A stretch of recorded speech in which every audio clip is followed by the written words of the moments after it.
ഇരിക്കുന്ന ചടങ്ങ് നടത്താം. അതിനുശേഷം പത്രസമ്മേളനത്തിൽ പറയാൻ ഉദ്ദേശിച്ച കാര്യങ്ങൾ പറയാം.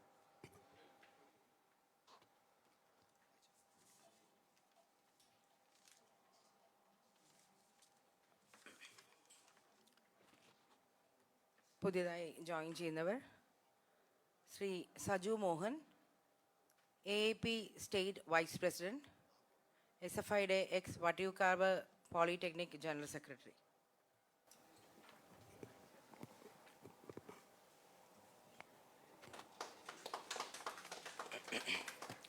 Shri Akhil Shankar, ex DYFI Namayikkulam president, Kilimanoor area committee member.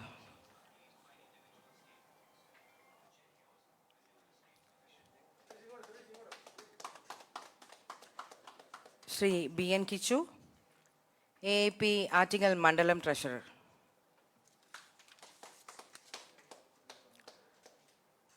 Shrimati Reshmi TS, AAP women's wing state മുൻ സെക്രട്ടറി.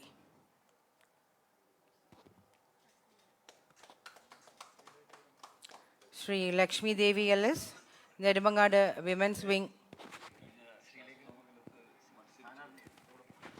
അതോടൊപ്പം തന്നെ ശ്രീമതി രശ്മി ശാസ്തമംഗലത്തെ ഇലക്ഷൻ സ്ഥാനാർത്ഥി കൂടിയായിരുന്നു,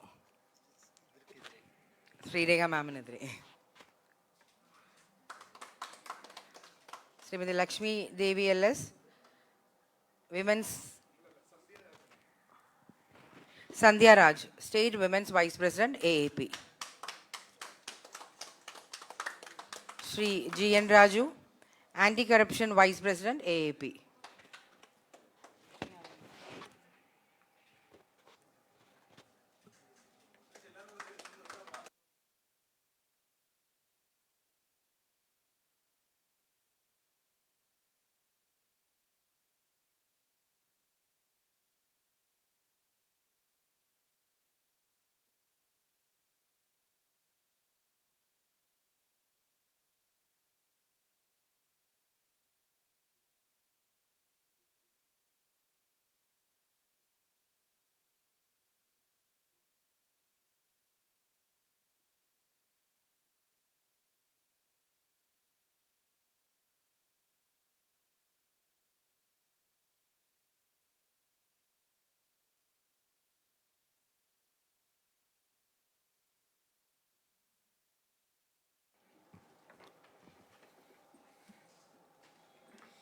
എല്ലാവർക്കും നമസ്കാരം.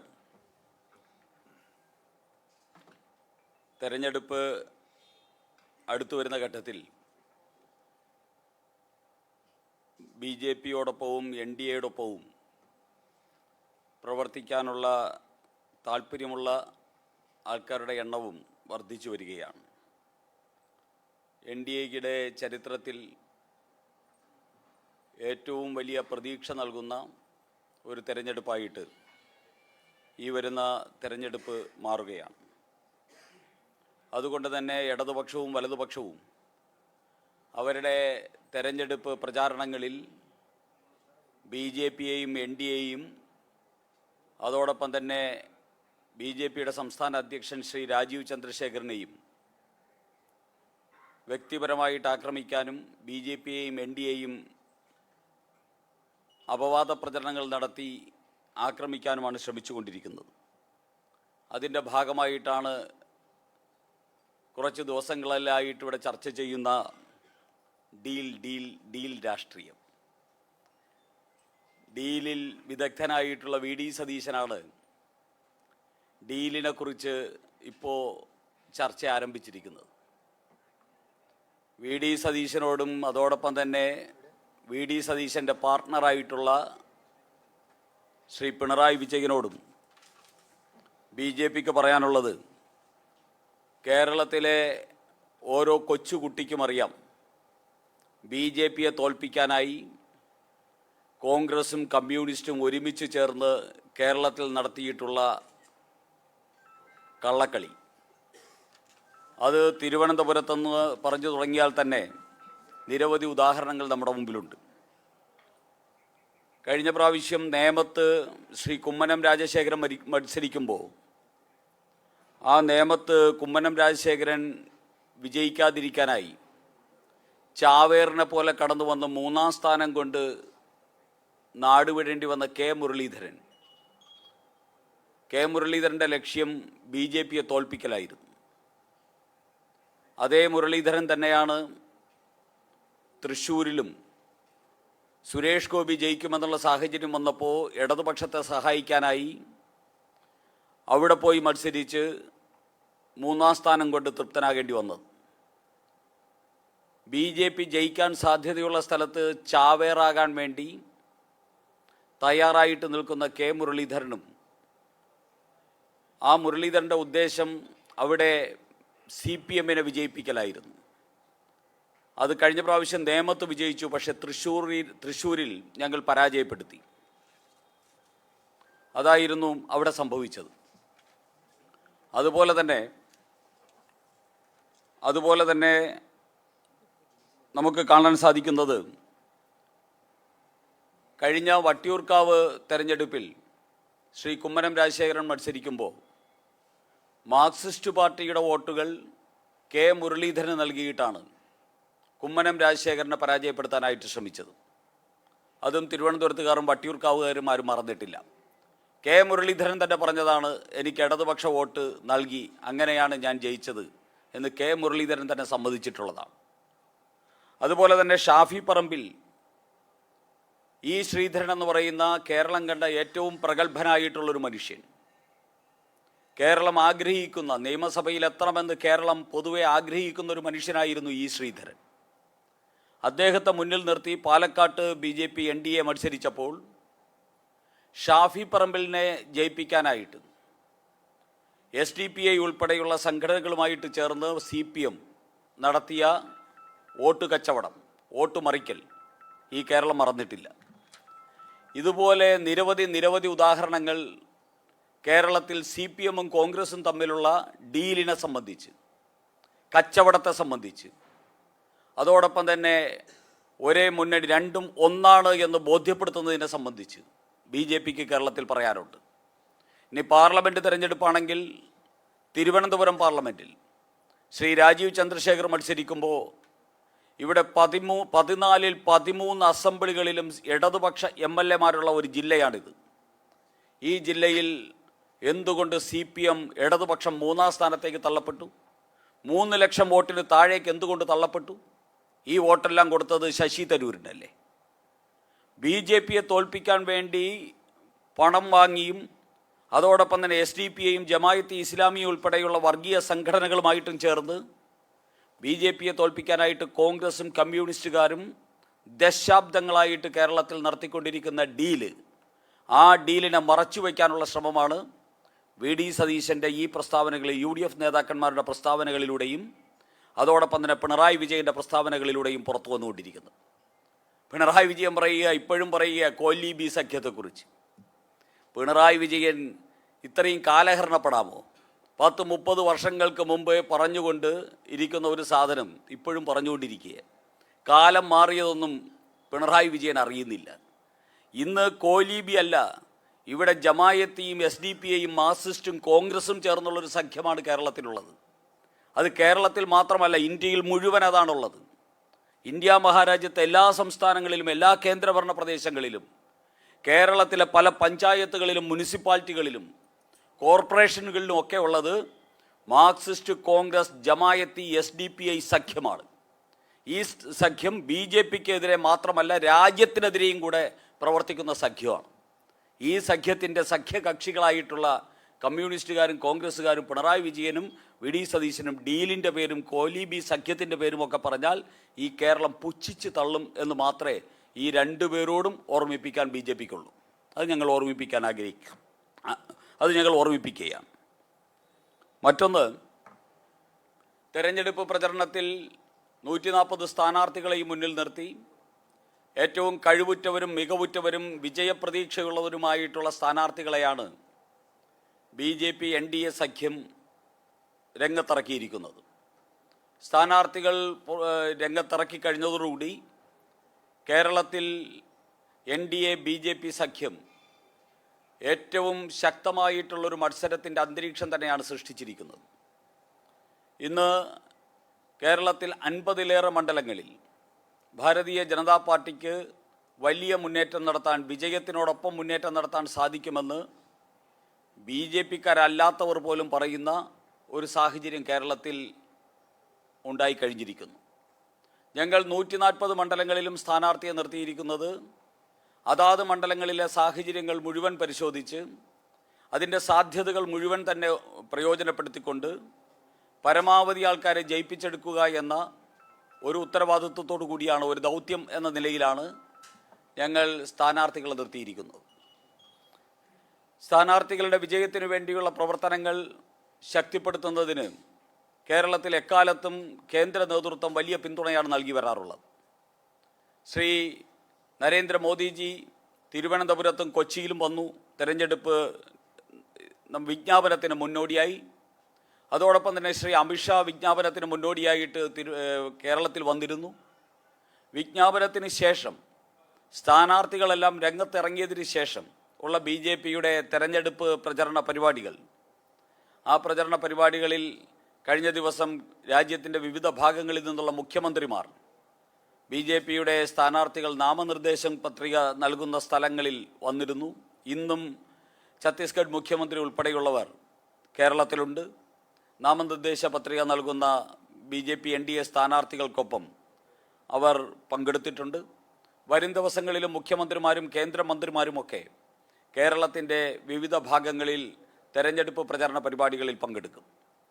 ഞങ്ങളെ സംബന്ധിച്ച് ഏറ്റവും സന്തോഷകരമായിട്ടുള്ള കാര്യം, പ്രധാനമന്ത്രി ശ്രീ നരേന്ദ്രമോദി കേരളത്തിലേക്ക് എത്തുന്നു എന്നുള്ളതാണ്. വീണ്ടും അദ്ദേഹം 29-ാം തീയതി അദ്ദേഹം തൃശ്ശൂരിൽ, അതോടൊപ്പം തന്നെ പാലക്കാട്ടും എത്തും.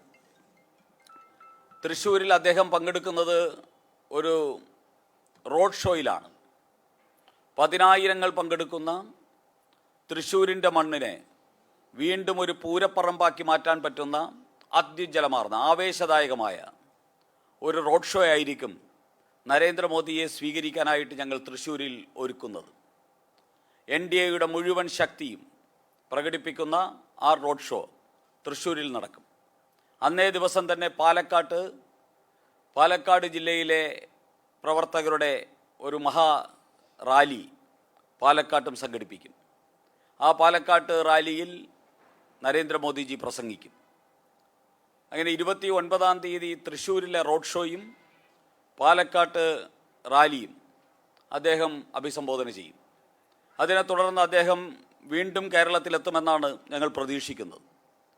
അതിൻ്റെ വിവരങ്ങൾ കിട്ടുന്ന മുറയ്ക്ക് ഞങ്ങൾ അറിയിക്കും. അതോടൊപ്പം തന്നെ Amit Shah, JP Nadda ji, Nitin Nabin, national president Nitin Nabin, Rajnath Singh ji, Nirmala Sitharaman, Jaishankar തുടങ്ങിയ കേന്ദ്രമന്ത്രിമാരും കേന്ദ്ര നേതാക്കന്മാരും വരും ദിവസങ്ങളിൽ കേരളത്തിൻ്റെ വിവിധ ഭാഗങ്ങളിൽ തെരഞ്ഞെടുപ്പ് പരിപാടികളിൽ, പ്രചാരണ പരിപാടികളിൽ പങ്കെടുക്കുന്നു. ഇത് ഞങ്ങളെ സംബന്ധിച്ചിടത്തോളം കേരളത്തിൽ മാർക്സിസ്റ്റ് പാർട്ടിയുടെയും കോൺഗ്രസിൻ്റെയും ഈ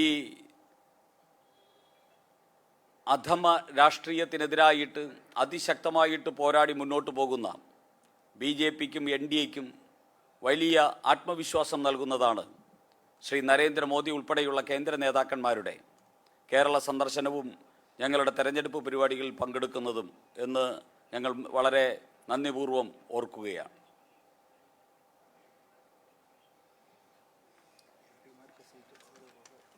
ഞങ്ങൾക്ക് VD സതീശനോട് ഒരു കാര്യം കൂടെ ചോദിക്കാനുണ്ട്. ഇവിടുത്തെ MP-മാരെയൊക്കെ, മത്സരിക്കാൻ നിന്ന MP-മാരെയൊക്കെ തൊടുന്യായങ്ങൾ പറഞ്ഞ് വെട്ടി മൂലയിലിരുത്തിയ VD സതീശനോട് BJP-ക്ക് ചോദിക്കാനുള്ളത്, നിങ്ങളുടെ ഗൗരവ് ഗഗോയി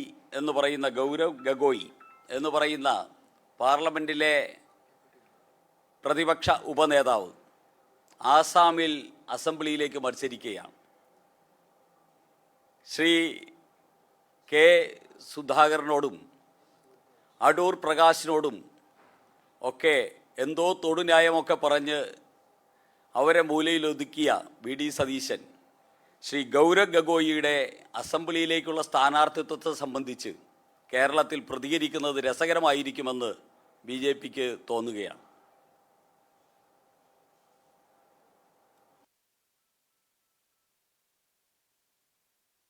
വരെ ഒന്നും ചോദിക്കാനില്ലല്ലോ.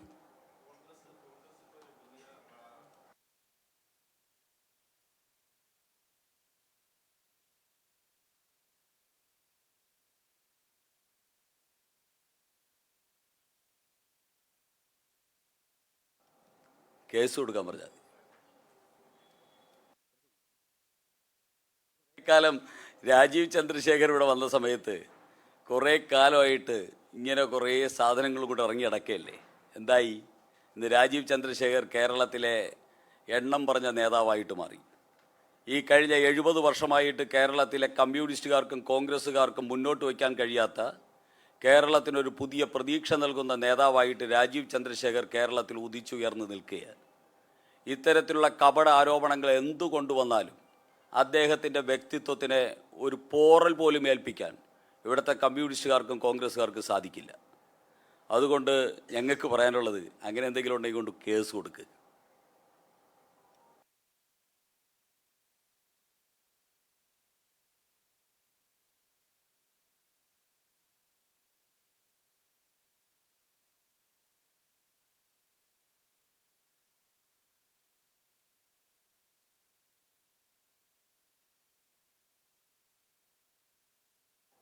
മതമാണ് വിഷയം എന്ന് പറഞ്ഞ മുസ്ലിം ലീഗിൻ്റെ മതവെറിയൻ നേതാക്കന്മാരെ ചുമന്നുകൊണ്ട് കിടക്കുന്ന വി ഡി സതീശൻ ഇതിനെക്കുറിച്ച് പ്രതികരിക്കാൻ, വി ഡി സതീശൻ എന്ന് പറയുന്ന വർഗീയവാദികളെ ചുമന്നുകൊണ്ട് കിടക്കുന്ന വി ഡി സതീശൻ എന്ന് പറയുന്ന വർഗീയവാദിക്ക് ഇതിനെക്കുറിച്ച് പ്രതികരിക്കാൻ എന്താ അധികാരം?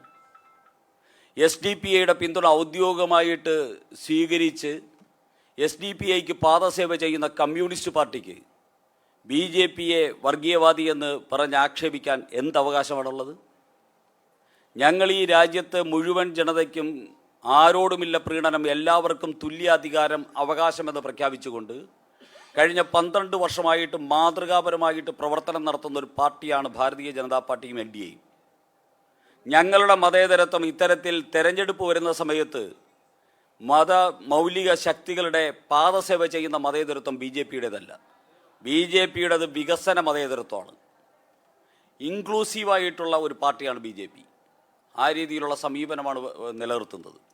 ശ്രീ ഗോപാലകൃഷ്ണൻ പറഞ്ഞത് ഗുരുവായൂരിൽ ഒരു വിശ്വാസി ജയിച്ചു വരണം എന്നുള്ളത്, വിശ്വാസ സമൂഹം നേരിടുന്ന ഭീഷണി ഇന്ന് കേരളത്തിൽ വളരെ വലുതാണ്. കേരളത്തിലെ വിശ്വാസികളുടെ ക്ഷേത്രങ്ങളും അതോടൊപ്പം തന്നെ അവരുടെ അവകാശങ്ങളും കൊള്ളയടിക്കുന്ന ഒരു ഭരണകൂടമാണ് കേരളത്തിൽ നിലനിൽക്കുന്നത്. ആ കൊള്ളയിൽ കോൺഗ്രസ്സുകാരും കമ്മ്യൂണിസ്റ്റുകാരും ഒക്കെ ചങ്ങായിമാരാണ്, ഒരുമിച്ച് കൈയിട്ട് വാരുന്നവരാണ്. അങ്ങനെയുള്ളവർ ഭരിക്കുന്ന കേരളത്തിൽ വിശ്വാസികളുടേതായിട്ടുള്ളൊരു MLA വരണമെന്ന് കേരളത്തിലെ ഏതെങ്കിലും ഒരു വിശ്വാസി ആഗ്രഹിച്ചാൽ അതിനെ വർഗീയവാദി എന്ന് വിളിക്കാൻ ആണ് ഓരോരുത്തർ ഒരുമ്പിടുന്നതെങ്കിൽ അത് ഇനി കേരളത്തിൽ നടക്കില്ല എന്ന് മാത്രമേ BJPക്ക് പറയാനുള്ളൂ.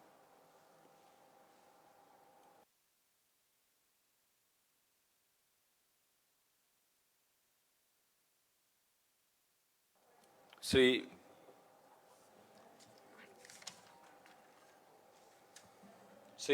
സജു മോഹൻ, AAPയുടെ സ്റ്റേറ്റ് വൈസ് പ്രസിഡന്റ്, അദ്ദേഹം 2 വാക്ക്.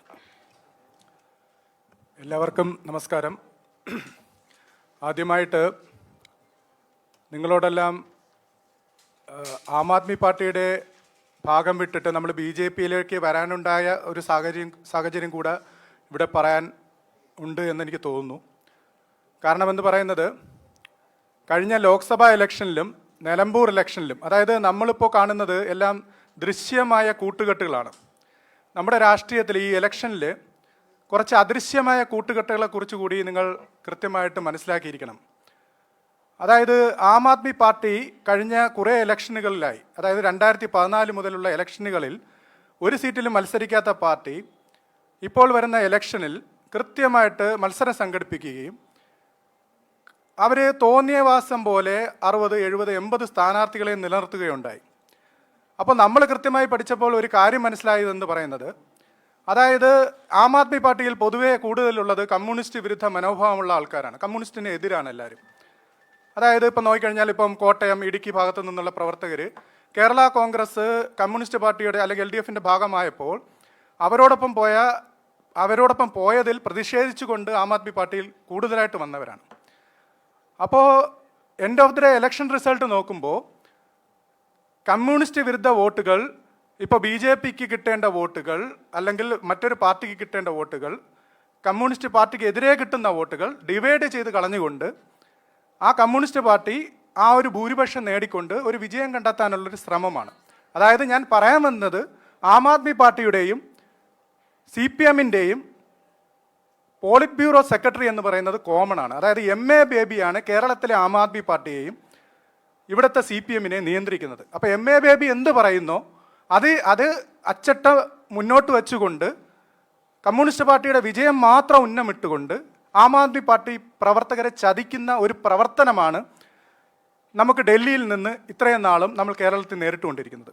അപ്പോൾ ആ ഒരു സാഹചര്യം നമ്മൾ കൃത്യമായി മനസ്സിലാക്കിക്കൊണ്ടാണ് നമ്മൾ ഇത്രയും പ്രവർത്തകരിൽ പറയാൻ, ഇപ്പോൾ നമ്മൾ ശാസ്തമംഗലത്ത് കൃത്യമായി ഒരു രാഷ്ട്രീയം സംസാരിച്ചുകൊണ്ട് അവിടെ ഒരു കൃത്യമായൊരു രാഷ്ട്രീയ ഫൈറ്റ് അല്ലെ ഇലക്ഷൻ ഫൈറ്റ് നടത്തിയ ഇപ്പോൾ രശ്മി, ഇപ്പോൾ സംസ്ഥാനത്തെ പല നേതാക്കൾ, ഇപ്പോൾ ഇന്നലെ നിങ്ങൾ കണ്ടു വർക്കല വളരെ പ്രമുഖയായ ഒരു നേതാവ് BJP സ്ഥാനാർത്ഥിയായിട്ട് വരികയുണ്ടായി. അപ്പോൾ നമ്മൾ പല മണ്ഡലങ്ങളിൽ നിന്നുള്ള, ഞാൻ വർക്കല നാവായിക്കുളം മണ്ഡലത്തിൽ നിന്നുള്ളതാണ്. അപ്പോൾ ഈ പാർട്ടിയുടെ അപജയം, ഈ CPM എന്ന് പറയുന്ന പാർട്ടിയുടെ അപജയം ഇനിയും കേരള സമൂഹം സഹിക്കാൻ കഴിയാത്ത രീതിയിലാണ് മുന്നോട്ട് പോയിക്കൊണ്ടിരിക്കുന്നത്. അതിനെ ഇനിയും സഹിച്ചു കഴിഞ്ഞാൽ കേരളം അറബിക്കടലിലോട്ട് മാത്രമേ താഴ്ന്നു പോവുകയുള്ളൂ. അപ്പോൾ അതിൽ നിന്ന് രക്ഷിക്കാൻ വേണ്ടിയിട്ട് നമ്മുടെ ദേശീയ പാർട്ടി എന്ന നിലയിൽ BJP, നമ്മുടെ രാഷ്ട്രത്തെ നയിക്കുന്ന BJP വളരെ ശക്തമായിട്ടാണ് മുന്നോട്ട് വന്നിരിക്കുന്നത്. ശരിയായ കാര്യങ്ങൾ നിയന്ത്രിച്ചുകൊണ്ട്, സംസാരിച്ചുകൊണ്ട്, ജനങ്ങളോട് പറഞ്ഞുകൊണ്ട് ഇവിടെ തിരുവനന്തപുരം നഗരസഭയിൽ തുടങ്ങിയൊരു വിജയം ഞാൻ ഉറപ്പായിട്ടും വർക്കല നിയോജക മണ്ഡലത്തിലും തിരുവനന്തപുരത്തെ 14 നിയോജക മണ്ഡലങ്ങളിലും കേരളത്തിലെ 140 മണ്ഡലങ്ങളിലും നിയമസഭാ മണ്ഡലങ്ങളിലും ആ വിജയം ആവർത്തിക്കാൻ കഴിയുമെന്നും ഈ കേരള സംസ്ഥാനത്തെ നമുക്ക് രക്ഷിക്കാൻ കഴിയട്ടെ എന്നും ഞാൻ ഉള്ളിൽ പ്രാർത്ഥിച്ചുകൊണ്ടാണ് ഈ പാർട്ടിയിലേക്ക് ഞാൻ ജോയിൻ ചെയ്തിരിക്കുന്നത്. ഇത്രയുമാണ് എനിക്ക് പറയാനുള്ളത്. നന്ദി. എല്ലാവർക്കും നന്ദി. AAPയുടെ സഹപ്രവർത്തകർ, സംസ്ഥാന നേതാക്കന്മാർ ഉൾപ്പെടെയുള്ള ഇന്ന് BJPയിലേക്ക് വന്ന എല്ലാവരെയും ഞങ്ങൾ സഹർഷം സ്വാഗതം ചെയ്യുന്നു. മാധ്യമ സുഹൃത്തുക്കൾക്ക് പ്രത്യേക നന്ദി രേഖപ്പെടുത്തുന്നു. എല്ലാവർക്കും നമസ്കാരം.